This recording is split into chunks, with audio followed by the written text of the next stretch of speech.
Aufa Birlina dengan NIM K7119049 kelas 4A PGSD UNS Surakarta. Nah, di sini saya akan menunjukkan cara membuat media pembelajaran dan cara penggunaannya berdasarkan format pengembangan media pembelajaran yang telah saya buat.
Tentang cara penggunaan media yang telah saya buat ini. Nah, pada media ini bisa digunakan untuk dua muatan, yaitu yang pertama IPA tentang siklus air, kemudian yang kedua adalah SBDP, yaitu tentang memahami gambar cerita. Di sini ada evaporasi, yaitu penguapan dari air laut ke langit, ke atas, ke langit. Dan yang kedua adalah SBDW, yaitu memahami gambar cerita. Nah, untuk penggunaan yang pertama pada siklus air, yaitu di sini bisa terlihat ada sebuah proses evaporasi. Nah, evaporasi adalah suatu proses di mana air di danau, sungai, atau laut menguap ke atas karena adanya pemanasan dari sinar matahari yang kemudian menjadi uap di atmosfer. Di sini juga ada proses transpirasi. Nah, transpirasi ini sama halnya dengan evaporasi.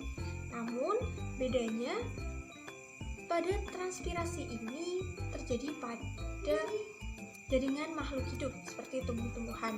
Selanjutnya yaitu kondensasi. Pada proses kondensasi ini terjadi berubahnya uap air di atmosfer menjadi partikel yang sangat kecil di suhu yang rendah. Partikel es tersebut saling mendekat satu sama lain sehingga akan bergumpal sebagai awan. Selanjutnya, awan tersebut akan terbawa angin ke dataran yang lebih tinggi. Kemudian terjadi proses presipitasi. Presipitasi sendiri adalah kondisi ketika terlalu banyak air yang terkondensasi, maka tetesan air tersebut akan menjadi besar dan berat di udara sehingga jatuh sebagai hujan salju atau hujan es. Setelah terjadi proses presipitasi, kemudian air akan turun di gunung, lalu akan turun ke bawah yang disebut dengan runoff. Air hujan tersebut juga akan masuk ke dalam tanah, kemudian akan kembali lagi ke sungai, danau, atau laut, dan lain sebagainya. Untuk penggunaan yang kedua yaitu memahami gambar cerita. Untuk memahami gambar cerita, langkah yang pertama adalah dengan memutar spin ini terlebih dahulu, diputar, kemudian jika jatuh pada salah satu nomor, maka siswa bisa menceritakan gambar sesuai dengan nomor yang tertera. Misalkan saja, ini diputar terlebih dahulu, kemudian jatuh pada angka 8. Di sini ada angka 8 yang menggambarkan tentang pencemaran air. Nah, siswa bisa menceritakan sesuai dengan gambar apa yang terjadi dan apa yang dipahami oleh siswa. Demikian yang dapat saya sampaikan, semoga bermanfaat. Apabila ada kesalahan, mohon maaf. Saya akhiri, wabillahi taufiq wal hidayah. Wassalamualaikum warahmatullahi wabarakatuh.